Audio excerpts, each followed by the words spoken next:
तो hello guys, आज हम लोग फिर से और एक रिएक्शन वीडियो बनाने वाले हैं गाइस। ये बहुत ही प्यारा, बहुत ही इंटरेस्टिंग मोटिवेशनल वीडियो है गाइस।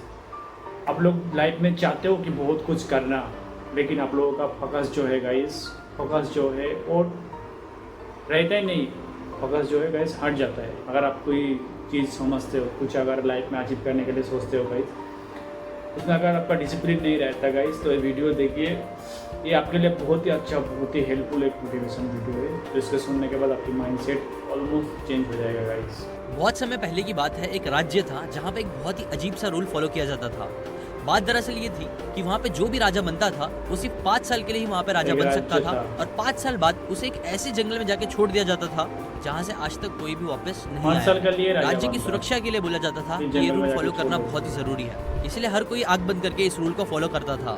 न कई अच्छे लोगों को मौका दिया जाता था राजा बनने का, जिसमें से कई लोग मान जाते थे, सोचते थे कि यार 5 साल में अपनी जिंदगी को अच्छे से ऐश से जी लेता हूँ, उसके बाद जो होगा देखा जाएगा। ऐसे ही करके कई सारे राजा आते थे, जाते थे। न इसी राज्य में इसी प्रथा के हिसाब से एक नया राजा चुना जाता है। न ये जो राजा होता है वो बहुत ज़्यादा डरा होता है, बिकॉज उसे ये चीज़ पता होती है कि वो कैसा भी राजा बन जाए, अच्छा या बुरा, 5 साल बाद उसे जंगल में भेज दिया जाएगा। तो उससे बचने के लिए वो तरकीबें सोचने लगता है। वो राज्य के अलग अलग समझदार लोगों से बातें करने लगता है कि वो क्या क्या कर सकता है। तभी उस राजा को एक बहुत ही समझदार इंसान के बारे में पता चलता है, जो राज्य के सभी बड़े मसलों को बहुत ईजिली हल कर देता है। जब वो उसके पास जाता है और अपनी समस्या बताता है, तो वो समझदार इंसान उसे एक बहुत प्यारी सी लाइन बोलता है। वो बोलता है कि याद रखो, जिंदगी जैसी चल रही है ज़रूरी नहीं है कि वो हमेशा वैसे ही चले। जब तुम राजा बनोगे तो तुम्हारे पास पावर होगा, और उस पावर का यूज़ करके तुम बहुत कुछ बदल सकते हो। सही बात, बिल्कुल तो ये चीज़ समझने के बाद वो क्या करता है कि दूसरे राजाओं की तरह, पुराने राजाओं की तरह सिर्फ अय्याशियाँ करने के बजाय वो पहले तो ये चीज़ का पता लगाता है कि जो बात है वो सच भी है कि नहीं। वो अपने कुछ सिपाहियों को भेज देता है जंगल में, जहाँ पे उसे छोड़ा जाएगा 5 साल बाद, और पता लगाने बोलता है कि वहाँ की स्थिति कैसी है, जिससे उसे मालूम पड़ता है कि हाँ ये बात बहुत सच है। जैसे गांव में अफवाह फैली थी कि वो जो जंगल है ना वो बहुत ही ज़्यादा घना है, वहाँ खाने पीने के लिए कोई चीज़ नहीं है, एक तालाब है लेकिन वो भी बहुत गंदे पानी से भरा हुआ है, और वहाँ पे ऐसे कई सारे जानवर हैं जो इंसान को आराम से खा सकते हैं। इनफैक्ट उन सिपाहियों को वहाँ पे कुछ कंकाल भी दिखते हैं जो उन्हें लगते हैं कि पुराने राजाओं के थे। तो ये इन्फॉर्मेशन जैसे ही उस नए राजा को मिलती है, वो क्या करता है, अगेन वो बैठने के बजाय, अपनी राजगद्दी एंजॉय करने के बजाय, वो धीरे धीरे इससे रिलेटेड प्रोएक्टिव होकर एक्शंस लेना स्टार्ट करता है। वो बिना सबको बताए अपने कुछ सिपाहियों को वहाँ पे भेज के धीरे धीरे जो जंगली झाड़ होते हैं वो कटवाना स्टार्ट कर देता है। वहाँ के जो जानलेवा जानवर है उन्हें एक एक करके पकड़ना स्टार्ट करता है, और उन्हें दूसरे जंगलों में भेज देता है। कुछ को मार देता है और कुछ को वहाँ से भगवा देता है। उस जंगल के आसपास धीरे धीरे करके फेंस बनवाना स्टार्ट करता है। ये सारी चीजें होने के बाद वो इस किंगडम के गरीबों को वहाँ भेज देता है, और वहाँ पे उससे खेतियाँ करवाता है, फसल करवाता है खाने पीने की। वो उनकी बहुत मदद करता है, उनके लिए पैसा भेजता रहता है, और वहाँ की नदी साफ करा के उसका पानी भी अच्छा कर देता है, जिसकी हेल्प से ही धीरे धीरे वहाँ पे एक बस्ती बनना स्टार्ट हो जाती है। कुछ साल बाद वो वहाँ पे रोड बनवाना स्टार्ट कर देता है, जो कई सारे बड़े बड़े शहरों से मिली होती है, जिसकी वजह से धीरे धीरे क्या होता है कि वो एक जंगल धीरे धीरे एक गाँव बन जाता है, और गाँव से फिर वो एक शहर बन जाता है, जहाँ कोई भी इंसान आराम से अपनी ज़िंदगी बिता सके। वहाँ के जितने भी लोग होते हैं वो उस राजा को बहुत ज़्यादा पसंद करते हैं, क्योंकि उसने उनकी बहुत सारी मदद की होती है, और यही सारी चीज़ें करने की वजह से उसके 5 साल खत्म हो जाते हैं। जिसके बाद जब वो वहाँ पे जाता है, वहाँ पे उसे छोड़ा जाता है, तो वो खुशी खुशी वहाँ पे चला जाता है, क्योंकि उसे पता है कि वहाँ पे उसने एक शहर बना के रखा है, जहाँ पे जब वो जाता है तो लोग खुशी खुशी उसका वेलकम करते हैं और उसे उस शहर का राजा बना देते हैं, और जिसके बाद वो जिंदगी भर वहाँ एक राजा की तरह रहता है। ना देखो दोस्तों, ये जो कहानी है ना, उसमें आपको लगेगा कि यार ये जो राजा ने किया वो तो बहुत कॉमन सेंस था, लेकिन जैसा कि वोल्टेयर बोलते हैं, common sense is not so common. पहले के जो राजा थे उनके पास वो ऑप्शन था, वो लोग भी ये सारी चीजें कर सकते थे, बट उन्होंने ये चीज करी नहीं। अब आप बोलोगे कि यार वो लोग कितने बेवकूफ़ है, बट सच तो ये है कि ऐसे आजकल आपको बहुत सारे लोग मिल जाएंगे। बहुत सारे लोगों को आज पता है कि वो लोग जिस हिसाब से ज़िंदगी जी रहे हैं, कुछ सालों बाद उनको बहुत ज़्यादा प्रॉब्लम हो सकती है, उनकी हेल्थ खराब हो सकती है, उनको फाइनेंशियल प्रॉब्लम्स आ सकती है, उनके रिलेशनशिप खराब हो सकते हैं, वो एक सैड लाइफ की तरफ बढ़ रहे होते हैं, उन्हें पता होता है, बट स्टिल वो लोग इस बारे में कुछ भी नहीं करते हैं, और धीरे धीरे आप बोल सकते हो उन राजाओं की तरफ मौत की तरफ बढ़ते रहते हैं। देखो, एटॉमिक हैबिट्स के ऑथर जो है ना, जेम्स क्लियर, वो बोलते हैं कि दुनिया में 2 तरीके के लोग होते हैं। स्टोरी के एग्जाम्पल से बताऊं तो उन राजाओं की तरह भी 2 तरीके के लोग होते हैं। मैक्सिमम लोग उन राजाओं की तरह होते हैं जो अभी में जीते हैं, अभी में अय्याशी करते हैं, उनके पास जो भी चीज़ है अभी में मज़े करने की कोशिश करते हैं, और फ्यूचर का ज़रा भी नहीं सोचते हैं, जैसे ज़िंदगी जहाँ लेके चले जाए वहाँ चले जाते हैं। और दूसरी तरफ बस कुछ लोग होते हैं जो समझदार राजा की तरह होते हैं, जिन्हें पता होता है कि आगे उन्हें बहुत ज़्यादा प्रॉब्लम फेस करनी पड़ सकती है, वो मर भी सकते हैं, इसी लोग पहले से उस चीज़ की तैयारी करने लग जाते हैं। जो भी इस चीज़ उनके हाथ में है एटलीस्ट वो करने की कोशिश करते हैं, और कई बार ये चीज़ करने की वजह से वो लोग अपनी ज़िंदगी पूरी तरीके से बदल भी देते हैं। अपना फ्यूचर वो लोग बदल देते हैं ज़िंदगी को अपने हिसाब से डिज़ाइन करके। सो अभी आपके पास भी चॉइस है कि आपको इन दोनों में से कौन सा इंसान बनना चाहिए। ऑब्वियसली कॉमन सेंस है, आपको दूसरा टाइप का इंसान बनना चाहिए जो अपनी ज़िंदगी को अपने हिसाब से डिज़ाइन करे। लेकिन एक बात याद रखो, ये सारी चीज़ें रातों रात नहीं होती है। उस समझदार राजा ने भी ऐसा नहीं किया था कि वो 4 साल उसने मज़े किया, आराम किया, और फिर आखिरी के साल में उसने सोचा कि मैं सब कुछ कर लूँगा। अगर वो वैसा करना चाहता तो कुछ नहीं होता था, और वो पक्का मर जाता। उस राजा ने भी पहले दिन से ही धीरे धीरे एक्शन लेना स्टार्ट किया, धीरे धीरे एक एक करके चीज़ें की। जो चीज़ आपको भी करना चाहिए, आपको भी डेली अपने आप को 1% बेटर बनाने पे फोकस करना चाहिए। अगर आप ये चीज़ कंटिन्यूसली करोगे तो आप कुछ सालों में इतने बदल जाओगे, इतने पावरफुल बन जाओगे कि लोग आपको पहचान भी नहीं पाएंगे। अब वो कैसे करना है? वेल, उसके लिए मैं आपको एटॉमिक हैबिट्स के कुछ बहुत ही पावरफुल प्रिंसिपल्स बताने वाला हूँ जो मैंने खुद अपनी लाइफ में अप्लाई किए हैं चेंजेस लाने के लिए। और आपको वीडियो के एंड में मैं अपने टीम मेंबर की भी बात बताऊंगा कि कैसे उसने इन प्रिंसिपल्स का यूज़ किया अपनी लाइफ को बेटर बनाने के लिए। तो वीडियो को एंड तक जरूर देखना, बहुत काम का वीडियो होने वाला है। अभी देखते हैं उन पावरफुल प्रिंसिपल्स को जो आपको 1% बेटर बनने में बहुत ईजिली हेल्प करेगा। येल यूनिवर्सिटी में साइकोलॉजी ऑफ एजिंग के ऊपर एक स्टडी करी गई थी, जो स्टडी पूरे 23 ईयर्स तक चली थी। स्टडी में बेसिकली ये करा जाता था कि कई लोगों से ये बात करा जाता था, उनसे पूछा जाता था कि उनकी जो बढ़ती हुई उम्र है उसे वो कैसे देखते हैं। नौ लोगों से जब ये पूछा जाता था तो मैक्सिमम लोग 2 में से 1 तरीके के ही रिप्लाई करते थे। पहला ग्रुप वो था जो एजिंग के बारे में बहुत पॉजिटिव बातें करता था कि कैसे वो लोग बड़े होते जा रहे हैं, वो जिंदगी को बहुत पीसफुली देख रहे हैं, तो उनको जिंदगी में और पीस मिल रहा है, वो स्मार्ट होते जा रहे हैं, उन्हें जिंदगी के तौर तरीके और अच्छे से समझ में आ रहे हैं जो पहले उन्हें नहीं आते थे। इन शॉर्ट आप बोल सकते हो वो अपनी एजिंग को पॉजिटिव लाइट में देख रहे थे। वहीं दूसरी तरफ जो लोग थे वो लोग एजिंग को काफ़ी नेगेटिव व्यू से देखते थे। वो लोग बोलते थे कि यार मेरी बॉडी खराब से खराब होती जा रही है, उम्र के साथ साथ मेरी बीमारियां बढ़ने लग गई है, और ऐसी चीज़ें चलती रही तो पता नहीं मेरा क्या होगा। बेसिकली उनके बहुत नेगेटिव व्यूज़ थे अपनी एजिंग को लेके। अब अगर आप पूछो कि स्टडी का आउटकम क्या निकला, तो वेल देखो कि 23 साल की स्टडी से रिसर्चर्स ने ये पाया कि 660 लोगों में से जिन लोगों के एजिंग के बारे में बहुत पॉजिटिव व्यूज़ थे वो लोग बाकी पार्टिसिपेंट से ऑन एवरेज 7.6 ईयर्स ज़्यादा जिए, जो अगर आप इमेजिन करके देखोगे ना तो ऑन एवरेज के हिसाब से बहुत बड़ा नंबर है। और यहाँ एक्सरसाइज डाइट वगैरह तो इंक्लूड भी नहीं करा गया है। फिर भी सिर्फ पॉजिटिवली सोचने की वजह से आप बोल सकते हो लोगों के 7 साल बढ़ गए ज़िंदगी के। और इसका रीज़न ऑथर बताते हैं क्योंकि अगर किसी चीज़ को लेकर आप पॉजिटिव रहोगे ना तो आप नेचुरली उससे रिलेटेड फिर पॉजिटिव एक्शंस भी लोगे।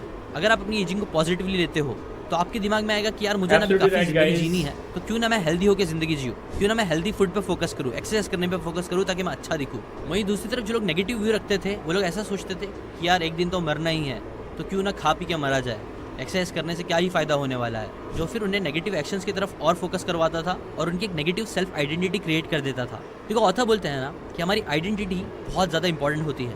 देखो फॉर एग्जांपल जब भी हम लोग कोई चीज़ सोचते हैं कि हम अपनी ज़िंदगी में बदलेंगे तो हम लोग का फोकस सिर्फ 2 चीज़ों पे जाता है, हमारा एक्शंस और हमारे रिजल्ट्स। जैसे कि अगर आपको आपका वेट कम करना है तो आप लोग क्या करोगे, आप एक्शन के बारे में सोचोगे कि हाँ मुझे जिम करना है, मुझे डाइट पे फोकस करना है, और फिर आप रिजल्ट देखोगे आईने में कि कितना मेरा वेट कम हो रहा है, आप वजन करोगे कांटे पे। अगेन फोकस सिर्फ 2 चीज़ों पे रहता है, जबकि एक तीसरा एलिमेंट पे है जिसके ऊपर ज़्यादातर लोग फोकस नहीं करते हैं लेकिन करना चाहिए। बिकॉज देखो ऑथर के अकॉर्डिंग है ना, ये पूरा जो चेंज बिहेवियर चेंज का प्रोसेस होता है ना वो 3 लेयर्स में होता है, जहाँ रिजल्ट सबसे आउटर लेयर होता है जो सबसे एंड में आता है, जिसके बाद सेकेंड लेयर आता है एक्शंस, लेकिन उससे पहले भी एक लेयर आता है जो बुलजाय होता है, वो होता है आपकी आइडेंटिटी। आप उस एक्शंस के बारे में कैसा सोचते हो जो आप ले रहे हो, आपके बिलीव्स क्या है। जब आपकी आइडेंटिटी स्ट्रांग रहती है तो फिर वो आपको एक्शंस लेने के लिए ट्रिगर करती है। अगर आपकी आइडेंटिटी, आपके बिलीव्स, आपकी सोच नेगेटिव है तो वो आपको नेगेटिव एक्शंस लेने पे फोकस करवाएगी, जिसकी वजह से फिर आपको रिजल्ट्स भी नेगेटिव दिखेंगे। जबकि अगर आपकी आइडेंटिटी, आपके बिलीव स्ट्रांग रहेंगे तो उसकी वजह से आप पॉजिटिव एक्शन लेके लॉन्ग टाइम में पॉजिटिव रिजल्ट्स भी क्रिएट कर सकते हो।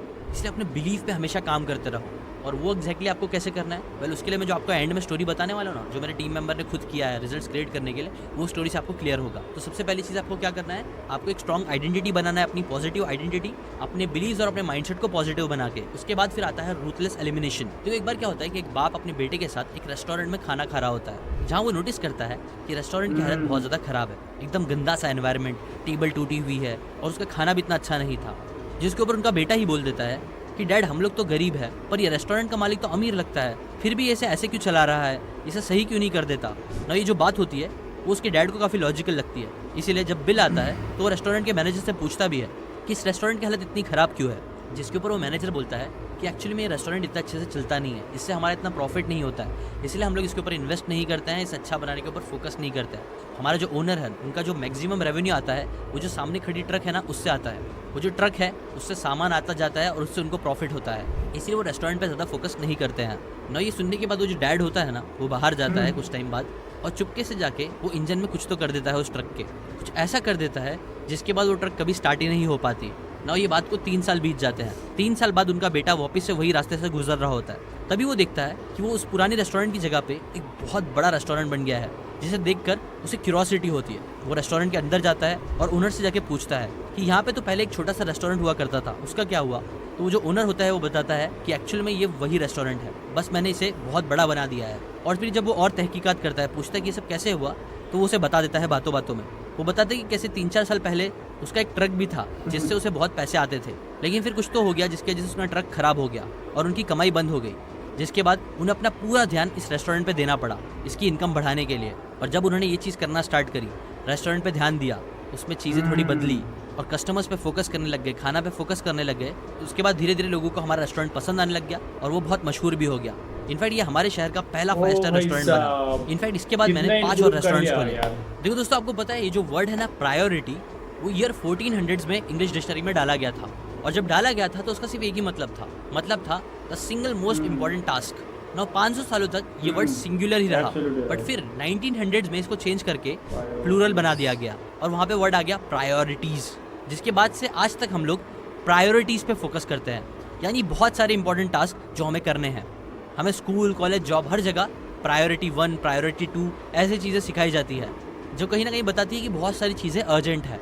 लेकिन सच तो ये है कि हमारे माइंड के लिए किसी एक चीज़ पे जो सबसे इंपॉर्टेंट है उस पर काम करना है, फोकस कर पाना ही पॉसिबल है। इसलिए आपको अपनी ज़िंदगी में अपनी आइडेंटिटी पता चलने के बाद, अपने बिलीव्स को स्ट्रॉन्ग कराने के बाद सिर्फ उन कामों पे फोकस करना चाहिए जो सबसे ज़्यादा इंपॉर्टेंट है। और इसका एग्जाम्पल वॉरेन बफेट की एक स्टोरी बहुत अच्छे से बताती है कि कैसे एक बार जब वो प्लेन में जा रहे थे तब उन्होंने क्या किया था कि उनके बाजू में जो बैठा था आदमी, जो बहुत ज़्यादा परेशान था अपनी ज़िंदगी में, उससे उन्होंने पूछा कि बताओ तुम्हारी ज़िंदगी के टॉप 25 गोल्स क्या है, उसे एक पेज पे लिख दो। तो उसने एक एक करके वो 25 गोल्स लिखे। फिर वॉरेन बफेट ने कहा इनमें से टॉप जो 5 सबसे प्रायोरिटी वाले गोल्स है उनको सर्कल करो और बाकी बचे जो 20 गोल्स है उसे अलग पेपर पे लिख के फाड़ दो और सिर्फ 5 गोल्स पे फोकस करो। नई जो एक्सरसाइज है वो चाहे तो आप भी कर सकते हो, जो आपको एलिमिनेशन करने में हेल्प करेगी, आपका मेंटालिटी बनाएगी। आजकल हमें ऐसा लगता है कि हमें ये भी करना चाहिए, वो भी करना चाहिए, सब चीज़ करना चाहिए, लेकिन ऐसा नहीं है। आपको एलिमिनेट करने पे फोकस करना है और सिर्फ उन चीज़ों पे फोकस करना है जो एक्चुअल में करना ज़रूरी है। देखो तो बोलते हैं किसी भी हैबिट को फॉर्म होने के लिए बस 3 स्टेप्स की ज़रूरत होती है, जिसे 3 R's ऑफ हैबिट फॉर्मेशन भी बोला जाता है। जहाँ R सबसे पहले स्टैंड करता है रिमाइंडर के लिए, जो हमें सिग्नल देता है कि हमें इस हैबिट के ऊपर काम करना है। जैसे कि फॉर एग्जांपल आपके फ़ोन में नोटिफिकेशन आती है तो ये आपको रिमाइंडर देता है कि आपको आपका फ़ोन चेक करना है। फिर रूटीन समझो, आप मोबाइल उठाने के बाद मे भी पहले इंस्टाग्राम पे कुछ देर स्क्रॉल करते हो, फिर आप जाके फेसबुक खोलते हो, शायद ट्विटर खोलते हो, तो आपका एक रूटीन बना हुआ रहता है। और जैसे आप ये रूटीन को फॉलो करते हो आपको रिवॉर्ड्स भी मिलता है, डोपामिन, नई नई चीज़ें देखने की वजह से, नए नए वीडियोज़ देखने की वजह से, और ऐसी आपकी हैबिट फॉर्म हो जाती है। और देखो ऑथर बताते हैं ना, यूजुअली जो बैड हैबिट्स होती है ना उनमें हमें जो रिवॉर्ड होता है वो बहुत जल्दी मिल जाता है, इसलिए हम उससे एडिक्टेड हो जाते हैं। Smoking, porn, drugs, social media, even procrastination, इन सभी हैबिट्स के जो रिवॉर्ड होते हैं ना वो हमें बहुत जल्दी मिल जाते हैं, मज़ा आता है बहुत जल्दी, बहुत कम से कम टास्क करे हुए। जबकि जो गुड हैबिट्स होती है ना उनके रिजल्ट जो होते हैं वो क्विक नहीं मिलते हैं। जैसे कि फॉर एग्जांपल अगर आप आज एक्सरसाइज करना स्टार्ट करोगे तो ऐसा नहीं है कि आप एक्सरसाइज करने के बाद सीधा आईने में देखोगे और आपके 6 पैक निकल जाएंगे, नहीं, आपको कई महीनों लगेंगे अच्छे रिजल्ट देखने के लिए। अगर आप बुक पढ़ना स्टार्ट करोगे तो ऐसा नहीं है कि आप कल से जीनियस बन जाओगे, कुछ साल बाद आपको समझ में आएगा कि कैसे उन बातों ने आपके डिसीजंस को, आपकी ज़िंदगी को चेंज किया है। इसलिए गुड हैबिट फॉर्म करना थोड़ा मुश्किल होता है, लेकिन अगेन इस 3 R's को समझते हुए आप अपने आप को 1% बेटर बना सकते हो बहुत ईजी तरीके से। और अब मैं आपको एग्जांपल देता हूँ अपने टीम मेंबर का, जिसने इन प्रिंसिपल्स का बहुत अच्छे से इस्तेमाल किया न्यू हैबिट्स बनाने के लिए। क्योंकि मेरे टीम मेंबर बताता है ना, जो फर्स्ट पैंडेमिक की वेव आई थी, जब सब लोग घर में बंद हो चुके थे, तब उसका जो दिमाग है वो बहुत रेस्टलेस हो गया था, वो कोई भी चीज़ पर अच्छे से फोकस नहीं कर पा रहा था। बट क्योंकि उसने कई सारी बुक्स में पढ़ा था कि मेडिटेशन बहुत पावरफुल होती है, लाइफ चेंजिंग होती है, इसलिए उसने सोचा कि चलो मैं ये हैबिट अपने अंदर लेके आता हूँ। लेकिन एक्चुअली सच तो ये था कि ये चीज़ उसने पहले भी बहुत बार सोची थी, बट कभी भी उसकी मेडिटेशन की हैबिट नहीं बन पाई थी। इसलिए फिर उसने इस बुक के कॉन्सेप्ट्स को अप्लाई करना स्टार्ट किया। 1% बेटर बनाने के लिए उसने सबसे पहले अपनी आइडेंटिटी को स्ट्रॉन्ग कराने पे फोकस किया, अपने बिलीव्स को स्ट्रॉन्ग कराने के लिए। उसने क्या किया कि उसने मेडिटेशन से रिलेटेड अलग अलग वीडियोस देखना स्टार्ट किए, अलग अलग बुक्स पढ़ना स्टार्ट करी, साइंटिफिकली मेडिटेशन कैसे हेल्प कर सकता है ये सब चीज़ के बारे में रिसर्च करी, रेडिट के फोरम्स ज्वाइन करे, ऐसे लोगों से बातें करी जो लोग मेडिटेट करते थे, जिसकी वजह से क्या हुआ कि उसकी जो बिलीव्स थे, उसका जो माइंडसेट था मेडिटेशन को लेके, वो बहुत ज़्यादा स्ट्रांग हो गया। उसकी एक स्ट्रांग आइडेंटिटी क्रिएट हो गई कि मुझे भी मेडिटेशन करना है, और ये चीज़ वो डे बाय डे करने लग गया, जिससे डेली उसका जो बिलीव था वो 1% करके बढ़ने लग गया कि उसे मेडिटेशन करना चाहिए। इसके बाद उसने कई सारी चीज़ों को एलिमिनेट भी किया। जैसे पहले उसे लगता था कि मुझे ये भी करना चाहिए, वो भी करना चाहिए, और बहुत सारी चीज़ें करना चाहिए मेडिटेटर बनने के लिए, बट नहीं, उसने बस एक सिंपल सी चीज़ करना स्टार्ट करी 3 आवर्स ऑफ हैबिट फॉर्मेशन का यूज़ करते हुए। और हैबिट फॉर्मेशन करने के लिए उसने क्या किया कि उसने अपने ऑलरेडी एग्जिस्टिंग हैबिट से इस नई हैबिट को लिंक करना स्टार्ट किया। जैसे कि फॉर एग्जांपल, वो जब भी सुबह पहले उठता था तो वो पहले सुबह कॉफ़ी बनाता था अपने लिए, जिसमें उसको यूजुअली 4 मिनट लगते थे ना। ये जो 4 मिनट थे ना बीच के, उसमें वो यूजुअली बैठता था, मोबाइल स्क्रॉल करता था, टाइम पास करता था, या फिर लेट जाता था। तो उसने उस 4 मिनट का जो वेस्ट जा रहे थे उसका यूज़ करना स्टार्ट किया। उसने सोचा कि मैं इस 4 मिनट में मेडिटेट करूँगा, जो उसने फिर करना स्टार्ट किया। कभी उसने 30 सेकंड्स मेडिटेट किया, कभी 1 मिनट, बट ऐसे ही वो 4 मिनट को हर दिन यूटिलाइज करता था मेडिटेट करने के लिए। वो डे बाय डे 1% इंप्रूव होने लग गया इस चीज़ में, और ऐसे ही उसने एक रूटीन बना ली। कॉफ़ी बनाना उसके लिए एक ट्रिगर साबित हुई सुबह उठ के। फिर उससे रिलेटेड उसने एक रूटीन बनाई कि जब तक कॉफ़ी बन रही है तब तक मैं मेडिटेशन की प्रैक्टिस करूँगा। ये हो गया रूटीन। इसके बाद रिवॉर्ड क्या था, 4 मिनट बाद उसकी कॉफ़ी रेडी हो जाती थी, जो उसे पी लेता था, जो उसका रिवॉर्ड होता था, क्योंकि उसे कॉफ़ी पीना पसंद था। ऐसे ही जब उसने ये चीज़ धीरे धीरे रोज़ करना स्टार्ट करी, तो धीरे धीरे वो 1% इंप्रूव होने लग गया, और उसने अच्छे से इस हैबिट को अपनी ज़िंदगी में लेके आया। सिमिलरली आप भी इन प्रिंसिपल्स का यूज़। ये वीडियो ख़त्म हुआ गाइस। ये बहुत ही अच्छा, बहुत ही प्यारा एक मोटिवेशनल वीडियो था गाइस, कि अपनी लाइफ को किस तरह से बेटर बनाया जाएगा। तो इसी हिसाब से इसके बारे में आज बातचीत किया है वीडियो में। तो पहले का जो किंग था ना गाइस, मेरे को इस वीडियो में जो बहुत सारा बात अच्छी लगा। पहले का जो किंग था, वो लोग 5 साल के लिए आते थे, और अपनी ज़िंदगी जो 5 साल तक बीत जाता था, तो वो लोग बहुत ही आराम ऐश के साथ ज़िंदगी गुजार देते। लेकिन जो नेक्स्ट वाला जो आया ना, वो किंग राजा आया, तो ये आने के बाद उसको सुनाया गया है कि 5 साल के बाद आपको फिर ले जाके एक जंगल में छोड़ दिया जाएगा। तो वो राजा वो सुन के वो थोड़ा इसमें पड़ गया, ठीक है, ये सोचने लग गया, तो मैं अगर 5 साल लाऊँ फिर उसके बाद मुझे क्या करना चाहिए। तो धीरे धीरे वो क्या किया गाइस, वहाँ पे जो जंगल था, जिस जंगल में उसको छोड़ देगा बोला गया था, तो पूरा धीरे धीरे वो जंगल पे पूरा साफ कर दिया। वहाँ पे जाके पूरा पेड़ पौधा काटे, वहाँ पे जो एनिमल थे उसको हटाया, दूसरी जगह शिफ्ट कर दिया। फिर वहाँ पे जो वो राजा था वो क्या किया, धीरे धीरे वहाँ पे अच्छा वगैरह रास्ता वगैरह किया, वहाँ पे बहुत सारा घर वगैरह बनाया, हॉस्पिटल बनाया। तो धीरे धीरे क्या हुआ गाइस, उस जो जंगल था उसको शहर में पूरा मैंने तब्दीली कर दिया। तो इस तरह से बहुत कुछ गाइस सीखने को मिला है। तो आपको ज़िंदगी है कि आज आप जिस तरह से खराब कर रहे हो, तो 5 साल 10 साल बाद उसका आपको जाके रिजल्ट मिलेगा। तो आप अगर अपनी ज़िंदगी को, आपकी लाइफ को अगर आप बेटर करना चाहते हो गाइस, तो उसके लिए आपको आज से ही काम करना पड़ेगा, तब जाके 5 साल 10 साल बाद वो ज़िंदगी आपका बेटर होगा। नहीं तो गाइस क्या होगा, ज़िंदगी अगर अभी तक डिजाइन नहीं करोगे तो फ्यूचर में आपका ज़िंदगी ख़राब हो जाएगा गाइस। तो बहुत कुछ सीखने को लिए मिला गाइस इस वीडियो में। Thank you so much for watching मी। मिलते हैं किसी नेक्स्ट वीडियो में। Thank you so much.